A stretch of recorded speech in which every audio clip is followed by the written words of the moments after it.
Technology. He had been a young man once who believed that if you worked hard enough, the world would recognize you. That was before Elena, before the diagnosis, before he learned that the world does not recognize you at all unless you force it to. And sometimes not even then. He had built the Emerson from a single blueprint. He had sketched on a napkin in a diner, very much like the one he was sitting in now. 11 years ago, when the lot was still a parking garage with a leaky roof. He remembered standing in that garage in the rain, measuring the columns by hand because the surveyor had not shown up, and thinking that if he could get this one building right, he could build others. He had gotten it right. The Emerson won a design award in its second year. The lobby had been photographed for architecture magazines. The units had waiting lists, and now the person he had entrusted to run it was standing. Daniel sipped the coffee. It was not good, but he appreciated it for being a vehicle for caffeine. Lily stared at the menu with intense concentration, deciding between pancakes and French toast. Had stopped crying. Children are resilient in ways adults forget how to be. They feel fully and release, like water off a stone. Daniel had been trying to learn that for 4 years. The waitress, Ruth, came over. Grey hair, reading glasses on a chain. Smiled at Lily. "What can I get for you, sweetheart?" Lily ordered pancakes with extra strawberries and a side of bacon, saying it carefully like a grown-up. Ruth wrote it down without comment. "Just coffee," Daniel said, "and a glass of water." Ruth nodded and left. Across the street, through the rain-streaked window, he saw the Emerson S lobby. Victoria Chen stood at her desk, speaking on the phone. Posture perfect. Hair immaculate. It looked like she belonged there. She did belong there. Bai had hired her, reviewed her resume, interviewed her twice, checked her references. Her numbers were excellent. Occupancy rates, satisfaction scores, revenue per square foot. What no interview could have told him was how she would treat a tired man in a worn raincoat holding a sleeping child on a rainy November night. That was not on any resume. Coffee arrived. We drank it. Lily colored on the placemat with crayons Ruth had brought without being asked. She drew a house with a big window. "That's you, Daddy," she said, pointing.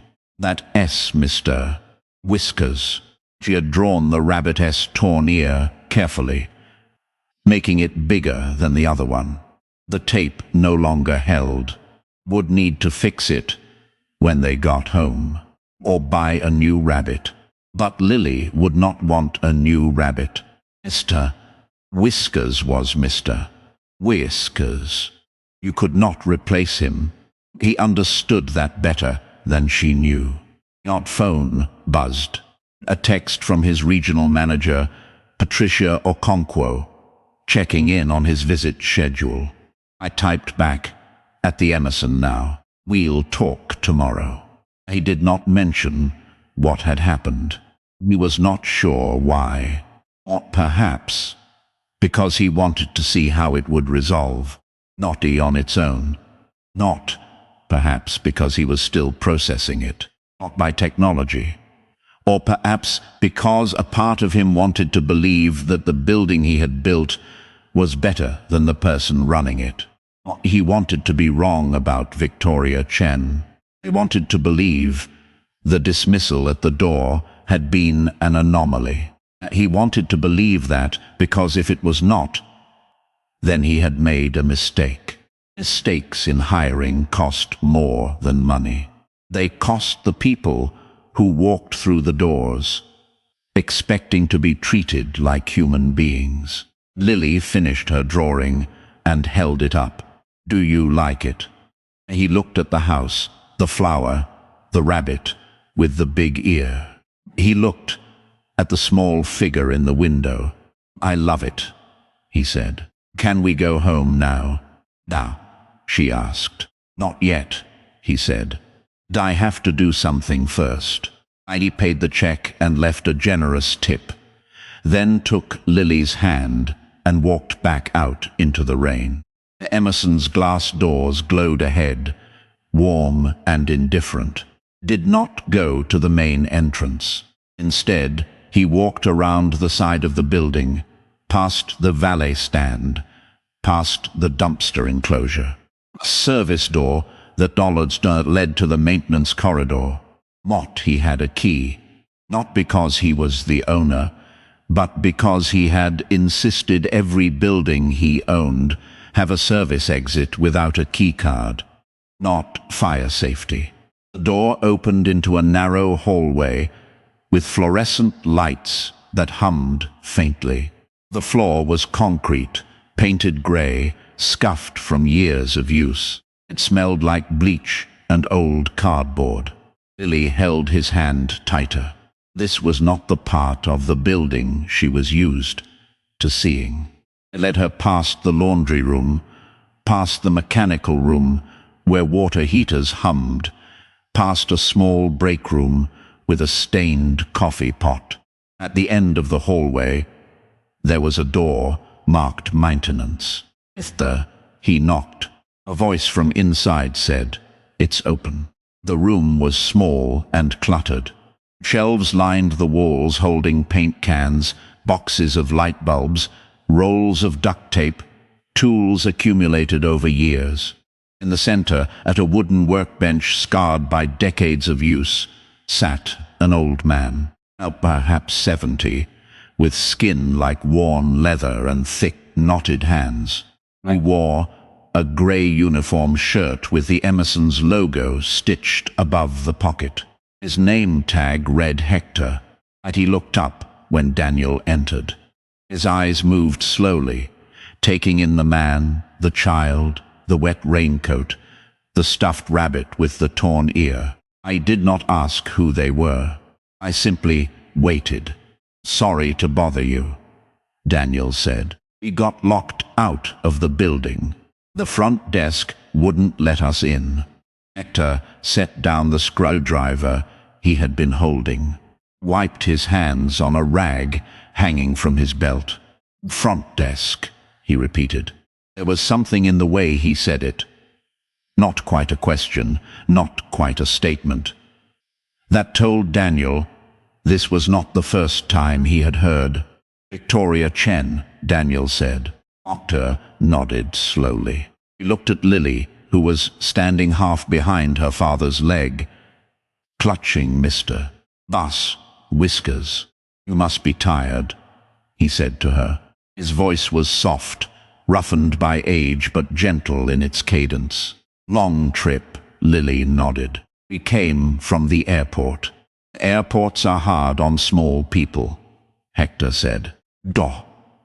He reached into a drawer beneath the workbench and pulled out something small. A piece of felt, dark brown, about the size of a child's palm. Arnie held it up. "I was fixing a tier in one of the lobby chairs," he said. "But this might be better used somewhere else." He looked at Lily's rabbit. "May I?" Lily looked at her father. Daniel nodded. She stepped forward and held out Mr. Whiskers. Hector took the rabbit gently, the way you might take something fragile, and examined the torn ear. Turned it over in his hands, studying the damage. Then he selected a needle from a small case on the shelf, threaded it with a length of dark thread that matched the rabbit's fur almost perfectly, and began to work. He did not rush, not by technology. His hands moved with the precision of someone who had spent decades learning to fix things properly. Stitched slowly, carefully, pulling each stitch tight, checking the alignment after every third pass. Lily watched, fascinated. Daniel watched too, but he was watching something else. He was watching the way Hector treated the rabbit. The same way Dolores had treated the roses. The same way Ruth had brought crayons without being asked. The same quiet attentiveness that had nothing to do with policy and everything to do with character. Hector finished the stitch and held the rabbit up to examine his work. The ear was whole again, the thread nearly invisible against the worn fabric. He handed it back to Lily with the same gentleness.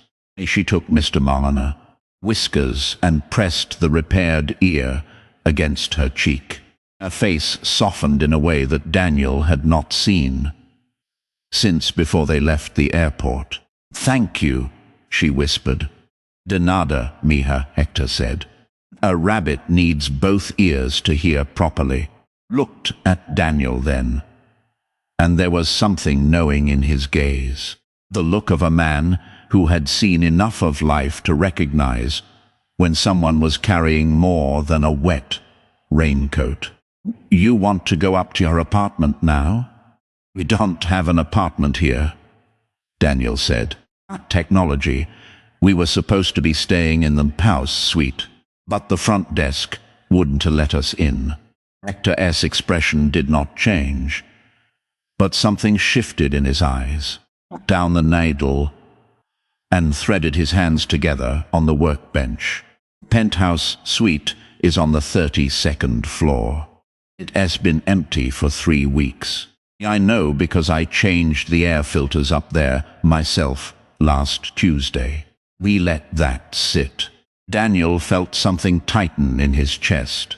Not anger, not yet, but a cold clarity that was worse.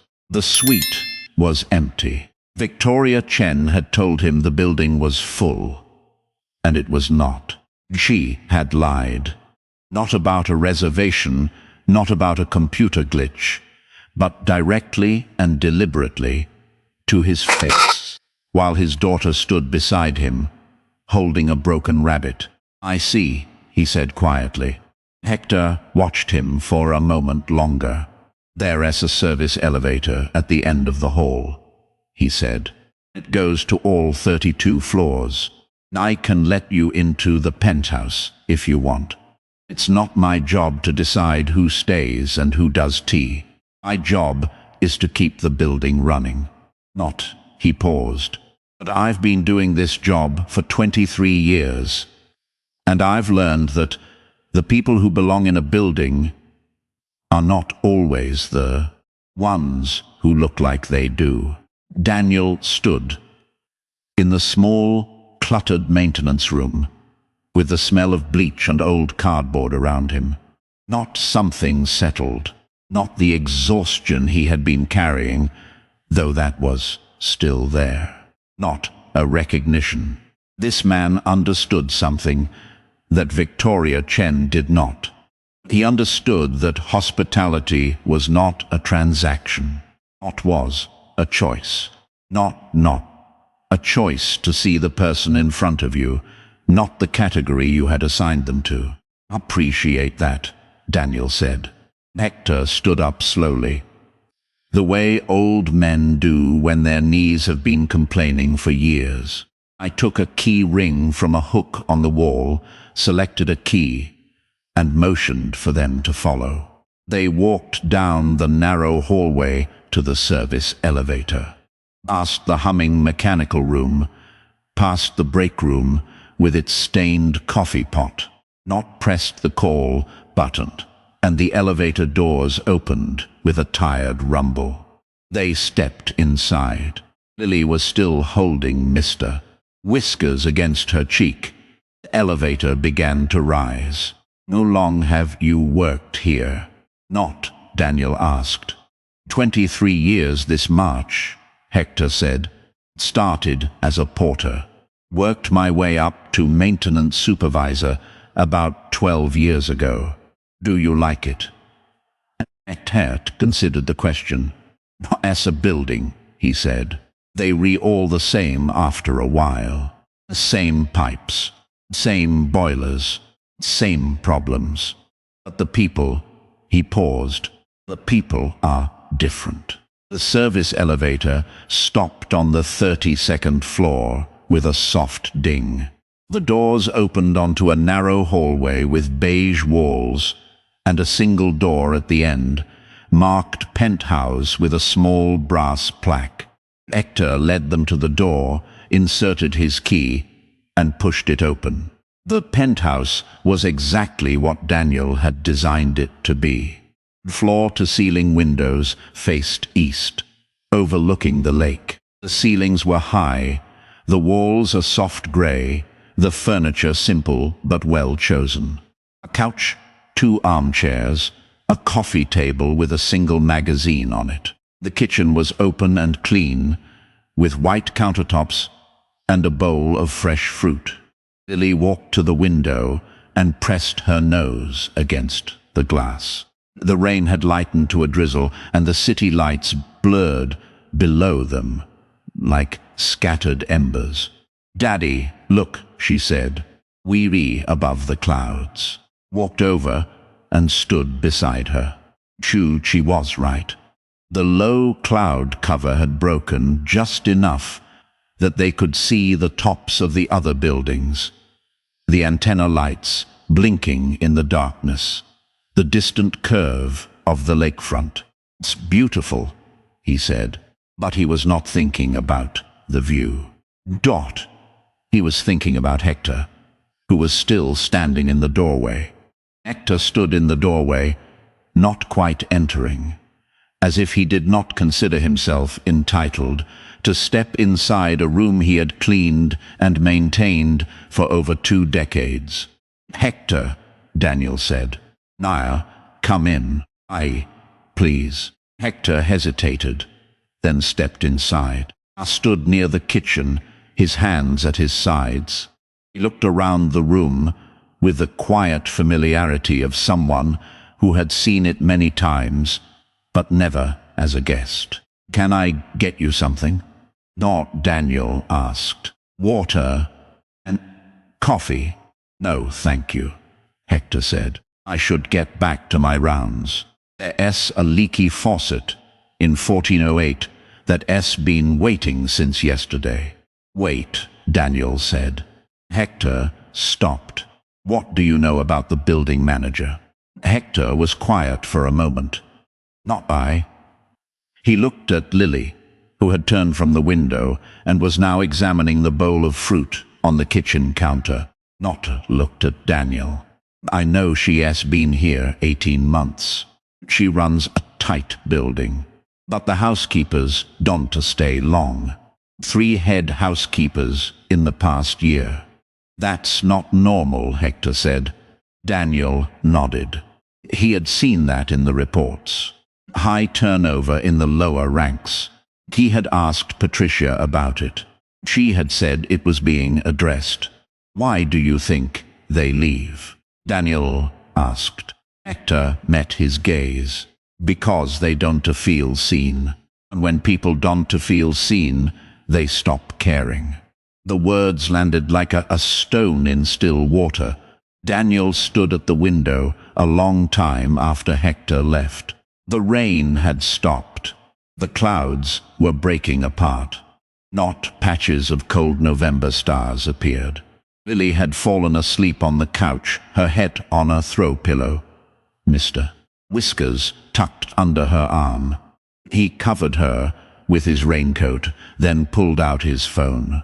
"I called Patricia Okonkwo. It was late, but she answered on the 2nd ring. "Daniel, is everything all right?"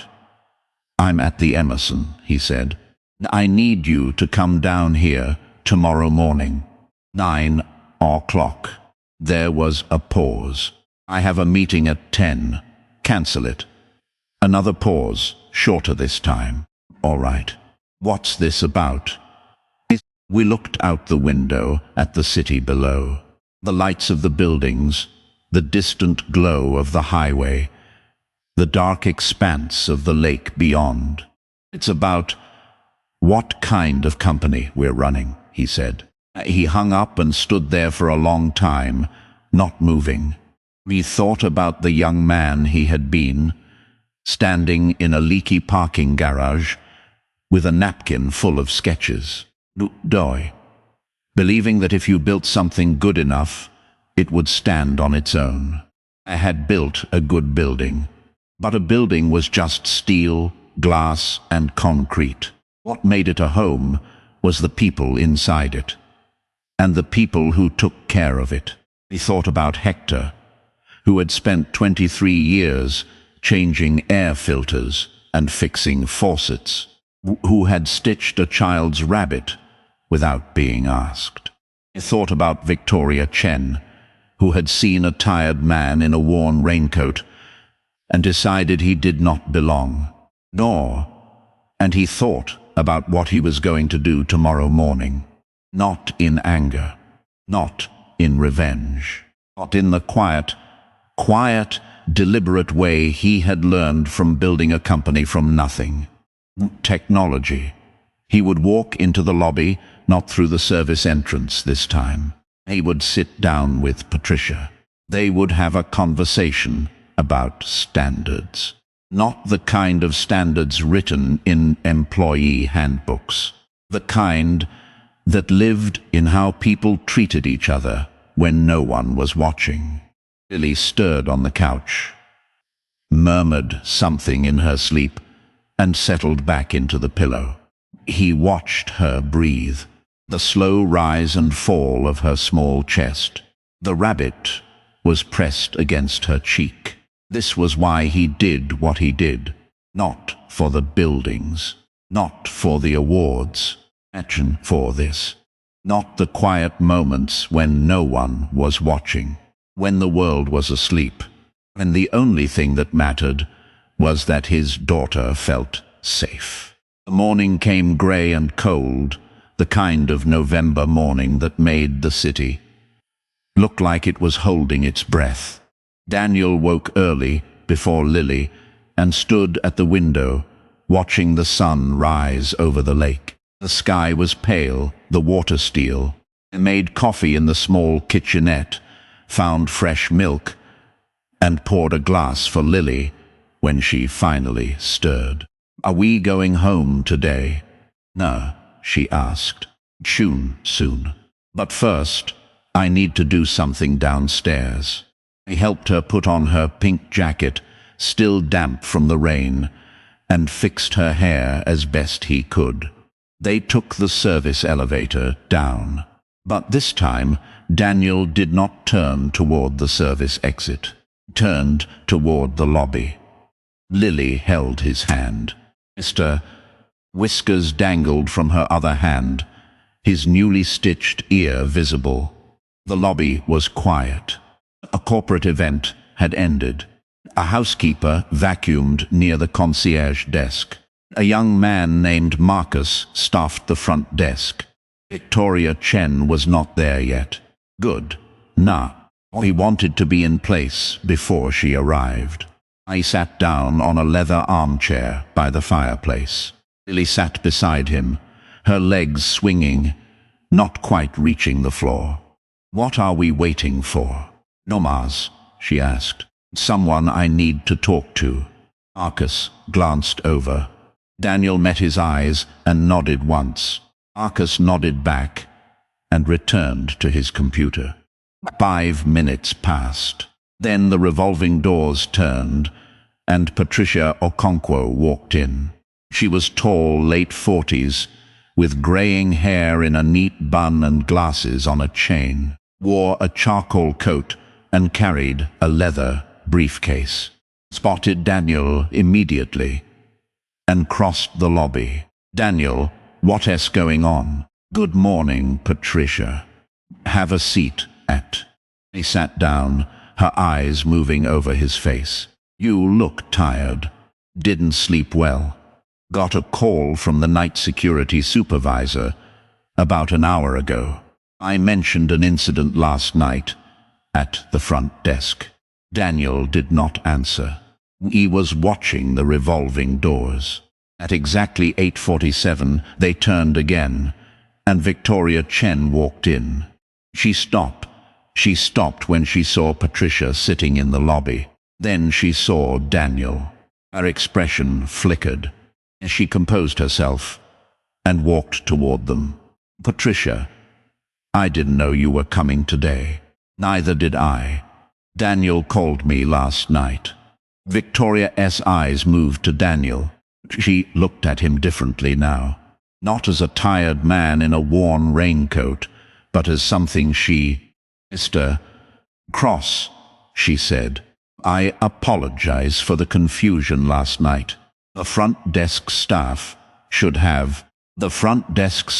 followed your lead," Daniel said quietly. "You set the tone. They mirrored it." The lobby was very quiet. The housekeeper had stopped vacuuming. Marcus was watching from behind the desk.